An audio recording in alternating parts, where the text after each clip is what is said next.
Bonjour à tous les amis, nous sommes vendredi 19 juin et comme tous les jours, je vous propose les lectures du Magnificat.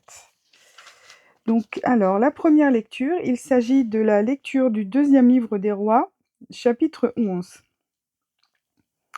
En ces jours-là, lorsqu'Athalie, mère d'Ocosias, apprit que son fils était mort, elle entreprit de faire périr toute la descendance royale. Et Josabeth, fille du roi Joram et sœur d'Ocosias, prit Joas, un des fils du roi Ocosias, pour le soustraire au massacre.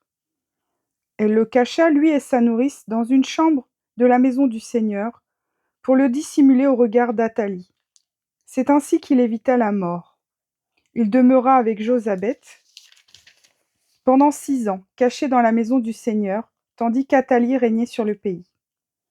Au bout de 7 ans, le prêtre Joad envoya chercher les officiers des mercenaires et des gardes et les fit venir près de lui dans la maison du Seigneur. Il conclut une alliance avec eux, leur fit prêter serment dans la maison du Seigneur et leur montra le fils du roi. Les officiers exécutèrent tous les ordres du prêtre Joad. Chacun prit ses hommes, ceux qui entraient au service le jour du sabbat et ceux qui en sortaient ce jour-là, et tous rejoignirent le prêtre Joad. Celui-ci leur remit les lances et les carquois du roi David, qui étaient conservés dans la maison du Seigneur. Les gardes se postèrent, les armes à la main, devant l'autel, du côté sud et du côté nord de la maison, afin d'entourer le futur roi. Alors Joad fit avancer le fils du roi, lui remit le diadème et la charte de l'alliance, et on le fit roi. On lui donna l'onction, on l'acclama, en battant des mains et en criant « Vive le roi !» Athalie entendit cette clameur des gardes et du peuple, et elle accourut vers le peuple, à la maison du Seigneur, et voilà ce qu'elle vit. Le roi debout sur l'estrade, selon le rituel, auprès de lui les officiers et les trompettes, et tout le peuple du pays criant sa joie, tandis que les trompettes sonnaient. Alors, elle déchira ses vêtements et s'écria « Trahison, trahison !» Le prêtre Joad donna cet ordre aux officiers. « Faites-la sortir de la maison à travers vos rangs. Si quelqu'un veut la suivre, frappez-le par l'épée. » En effet, le prêtre Joad avait interdit de la mettre à mort dans la maison du Seigneur. On mit la main sur elle, et elle arriva au palais par la porte des chevaux. C'est là qu'elle fut mise à mort. Joad conclut une alliance entre le Seigneur, le roi et le peuple, pour que le peuple soit le peuple du Seigneur. Il conclut l'alliance entre le roi et le peuple. Alors, tous les gens du pays entrèrent dans le temple de Baal et le démolirent. Ils mirent en pièces ses autels et ses statues, et, devant les autels, ils tuèrent Mathan, prêtre de Baal. Le prêtre Joad posta ensuite des gardes devant la maison du Seigneur.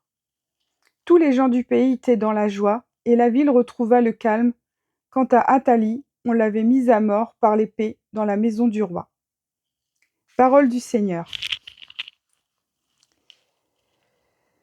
Ensuite, donc le psaume, aujourd'hui, c'est le psaume 131. Donc le refrain, c'est « Le Seigneur a fait choix de Sion, elle est le séjour qu'il désire. » Le Seigneur l'a juré à David, et jamais il ne reprendra sa parole.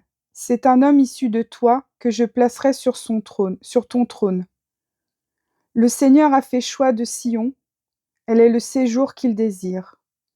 Si tes fils gardent mon alliance, les volontés que je leur fais connaître, leurs fils, eux aussi à tout jamais, siégeront sur le trône dressé pour toi. Le Seigneur a fait choix de Sion, elle est le séjour qu'il désire. Car le Seigneur a fait choix de Sion, elle est le séjour qu'il désire. Voilà mon repos à tout jamais, c'est le séjour que j'avais désiré. Le Seigneur a fait choix de Sion, elle est le séjour qu'il désire. Là, je ferai germer la force de David. Pour mon Messie, j'ai allumé une lampe. Je vêtirai ses ennemis de honte, mais sur lui la couronne fleurira. Le Seigneur a fait choix de Sion, elle est le séjour qu'il désire. Alléluia, alléluia, heureux les pauvres de cœur, car le royaume des cieux est à eux. Alléluia. Ensuite, Donc, Évangile de Jésus-Christ selon saint Matthieu, chapitre 6. En ce temps-là, Jésus disait à ses disciples: Ne vous faites pas de trésors sur la terre, là où les mythes et les vers les dévorent, où les voleurs percent les murs pour voler. Mais faites-vous des trésors dans le ciel, là où il n'y a pas de mythes ni de vers qui dévorent, pas de voleurs qui percent les murs pour voler. Car là où est ton trésor, là aussi sera ton cœur. La lampe du corps, c'est l'œil. Donc, si ton œil est limpide, ton corps tout entier sera dans la lumière. Mais si ton œil est mauvais, ton corps tout entier sera dans les ténèbres. Si donc la lumière qui est en toi est ténèbres, comme elles seront grandes les ténèbres. Acclamons la parole de Dieu. Voilà les amis, j'espère que ça vous a plu. Je vous souhaite une très très bonne journée. Soyez bénis de Dieu. Et donc l'autre vidéo avec l'Évangile et Maria Valtorta, comme tous les jours. Je vous embrasse très fort. À demain. Bisous bisous.